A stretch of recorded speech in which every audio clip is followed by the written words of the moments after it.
Hello everyone. Today we are going to discuss about the hypoproliferative anemia. In last lecture we have taken the general overview of the anemia जिसमें हमने anaemia की basic approach के बारे में जाना था। आज हम देखेंगे हाइपोप्रोलिफरेटिव एनीमिया। बेसिकली इसमें जो मोस्ट इंपॉर्टेंट एनीमिया होता है वो होता है आयरन डिफिशियंसी एनीमिया। अगर अपन देखें आयरन मेटाबॉलिज्म के बारे में, आयरन मेटाबॉलिज्म में सबसे पहले अगर अपन देखें कंपार्टमेंट के बारे में, तो क्या होता है, टोटल आयरन जो होता है वो 50 मिलीग्राम पर केजी होता है मेल्स के अंदर और 40 मिलीग्राम पर केजी होता है फीमेल्स के अंदर। इसके अलावा 67% आयरन जो होता है वो हीम आयरन होता है। 27% आयरन जो होता है वो स्टोरेज आयरन होता है, जिसे हम कहते हैं हीमोसिडेरिन। 27% आयरन जो होगा वो स्टोरेज फॉर्म में होगा, जिसे हम बोलेंगे हीमोसिडेरिन या फिर फेरेटिन। नेक्स्ट 3.5% आयरन जो होता है वो मायोग्लोबिन के फॉर्म में होता है। इसके अलावा अगर अपन देखें स्टोरेज, तो स्टोरेज जो होता है प्राइमरली स्टोर्ड हो जाता है फेरेटिन के फॉर्म में। किस किस के अंदर? एक तो बोन मेरो के अंदर, दूसरा मैक्रोफेजेस, तीसरा duodenum, liver and brain. So these are the site where iron is being stored as ferritin in bone marrow, macrophages, liver, duodenum and brain. Haemosiderin जो होता है वो वाटर इनसोल्यूबल होता है और लेस अवेलेबल होता है स्टोरेज के लिए। सो this was the storage point. Next, what is the mechanism of iron absorption? Basically iron का एब्जॉर्प्शन जो होता है वो हमें जानना बहुत ज़्यादा जरूरी है, because there are the two forms of iron. First form is the heme iron and the second form is the non heme iron. So why heme iron and non heme iron are important to us? Basically heme iron जो होता है वो Fe+2 form में होता है, जबकि non heme iron जो होता है वो Fe+3 फॉर्म में होता है। और जो आयरन का एब्जॉर्प्शन होता है बेसिकली वो Fe+2 फॉर्म में ही होता है, वो Fe+3 फॉर्म में नहीं होता है।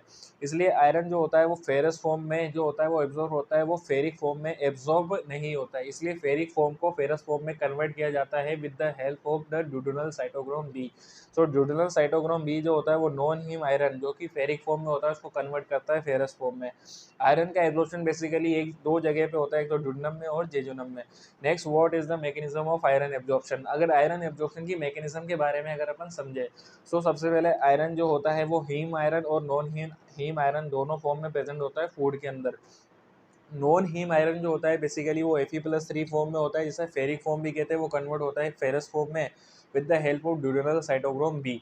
अब ड्यूडेनल साइटोक्रोम बी की हेल्प से कन्वर्ट होने के बाद फेरस फॉर्म जो होता है उसका एब्जॉर्प्शन होता है with the help of divalent metal transporter, जिसे हम DMT1 भी कहते हैं, जो कि ड्यूडेनल एंट्रोसाइट के एपिकल एंड पे प्रेजेंट होता है। इसके बाद सेल के अंदर जो होता है वो फेरस फॉर्म जो होता है वो म्यूकोसल फेरेटिन के फॉर्म में स्टोर्ड होता है। So this is the storage form of the Fe+2। Now Fe+2 come out the cell with the help of the transporter which is known as ferroportin 1। तो ferroportin 1 एक another transporter है जिसकी मदद से Fe+2 form जो होगा वो cell के बाहर आएगा। Now Fe+2 again converted to the Fe+3, मतलब इसका ऑक्सीडेशन हो जाता है विद द मोलिक्यूल जिसे हम कहते हैं एफ एसेटिन। तो एफ एसेटिन जो होगा वो Fe+2 को कन्वर्ट करेगा Fe3+ में। इसके बाद अगर अपन देखें जो Fe+3 होता है वो बाउंड होता है किसके साथ? ट्रांसपेरेंट के साथ। तो ट्रांसपेरेंट के साथ बाउंड होने के बाद इसका ट्रांसपोर्ट होगा किसके अंदर? टुवर्ड द बोन मेरो, जहाँ पे इसका क्या हो जाएगा? RBC के अंदर इनकॉर्पोरेशन होगा। सो this was the basic metabolism जो कि हमें जानना होता है आयरन मेटाबॉलिज्म से रिलेटेड। इसके अलावा हम देखें रिड्यूसिंग सब्सटेंस, तो ऐसे रिड्यूसिंग सब्सटेंस होते हैं जो कि आयरन के एब्जॉर्प्शन को बढ़ाते हैं। So what are the reducing substance जो हमें याद रखने हैं? बेसिकली इनमें तीन है, एक तो सोर्बिटोल हो गया, दूसरा सिस्टीन हो गया और तीसरा फ्रक्टोज। तो बेसिकली ये तीन फॉर्म होते हैं या तीन मोलिक्यूल्स होते हैं जो कि रिड्यूसिंग सब्सटेंस होते हैं, जो कि आयरन के एब्जॉर्प्शन को इंक्रीज करते हैं। इसके अलावा ऐसे सब्सटेंस जो कि इनिबिट करते हैं आयरन के एब्जॉर्प्शन को, तो इसमें आते हैं फाइटेट, टेनेट्स और ऑक्जेलेट। तो ये तीन फॉर्म जो होते हैं आयरन के एब्जॉर्प्शन को रिड्यूस करेंगे। इसके अलावा स्टोरेज फॉर्म देखें आयरन का, तो वो Fe+3 होता है, जिसे हम फेरेटिन भी बोलते हैं। फेरिक फॉर्म में इसका स्टोरेज होता है। नेक्स्ट अगर अपन देखें हेप एसेटिन के बारे में, तो हेप एसेटिन जो होता है वो सारी सेल्स में प्रेजेंट होता है। It is found in all cell except brain. Brain के अंदर हमें क्या देखने को मिलेगा? सेरुलोप्लाज्मिड। तो it is a important point. तो ब्रेन के अंदर हमें बेसिकली देखने को मिलेगा ceruloplasmin. Next, what is the stages of iron deficiency anaemia? So iron deficiency anaemia की बेसिकली तीन स्टेज होती है, stage 1, stage 2 and stage 3। Stage 1 को हम बोलते हैं प्री लेटेंट स्टेज या फिर stage of negative iron balance. Second stage जो होती है वो आयरन फ्री इरिथ्रोपोइसिस होती है। थर्ड स्टेज जो होती है आयरन डेफिशिएंसी एनीमिया होती है। What are the causes of iron deficiency anaemia? तो आयरन डेफिशिएंसी एनीमिया के बेसिकली तीन कॉजेज होते हैं। अगर एक तो आयरन की डिमांड बढ़ जाए, दूसरा आयरन का लॉस बढ़ जाए और तीसरा आयरन का इंटेक या फिर एब्जॉर्प्शन डिक्रीज हो जाए।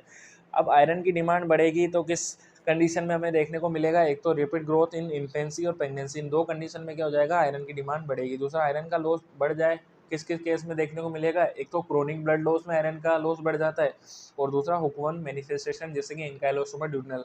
थर्ड हो जाता है आयरन का इंटेक या फिर एब्जॉर्प्शन डिक्रीज होता है, वो होता है malabsorption from disease like coeliac disease और malabsorption from any kind of surgery.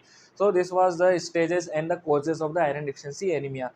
Next, what are the clinical findings. Basically अगर अपन देखें क्लिनिकल फाइंडिंग्स के बारे में, सो क्लिनिकल फाइंडिंग जो होती है एक तो बेसिकली ओरल कैविटी से रिलेटेड होती है और दूसरा हमारे नेल से रिलेटेड होती है। इसके अलावा भी हमें कुछ और देखने को मिलती है जैसे कि ईसोफेगस से भी रिलेटेड होगी। तो डिफरेंट डिफरेंट सिस्टम को ये डिफरेंटली अफेक्ट करता है। So what are the clinical findings related to the mouth. This is angular cheilitis, median rhomboid glossitis, atrophic glossitis and oral candidiasis. So basically हमें इन क्लिनिकल फाइंडिंग्स को क्या करना है, मेमोराइज करना है। Next, what are the nails. अगर nails में अगर अपन फाइंडिंग देखें तो नेल्स में क्या हो जाएगी, फ्लैटनिंग हमें देखने को मिलेगी। तो फ्लैटनिंग देखने को मिलेगी और कोइलोनाइकिया देखने को मिलेगा।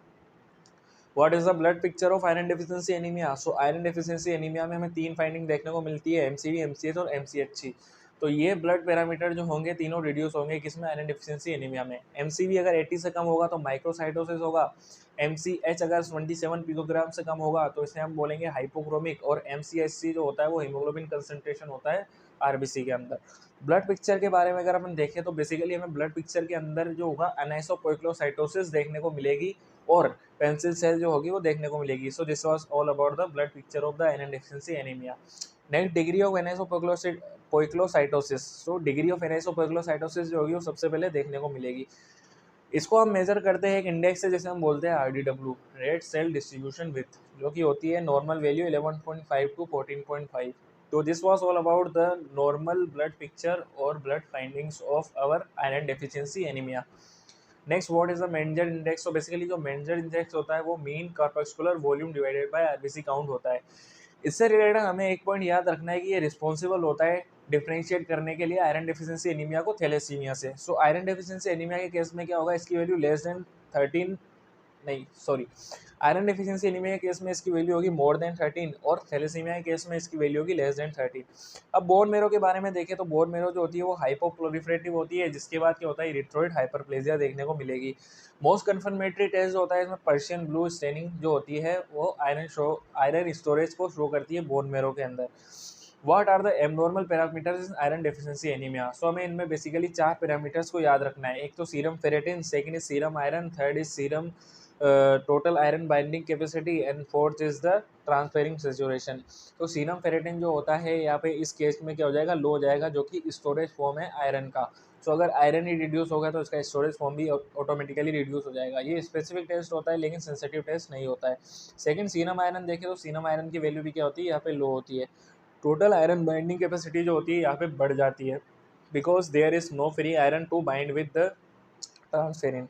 और ट्रांसफेरिन का सेचुरेशन क्या हो जाएगा, यहाँ पे रिड्यूस हो जाएगा, तो transferrin saturation will be reduce. So this was all about the hypoproliferative anemia.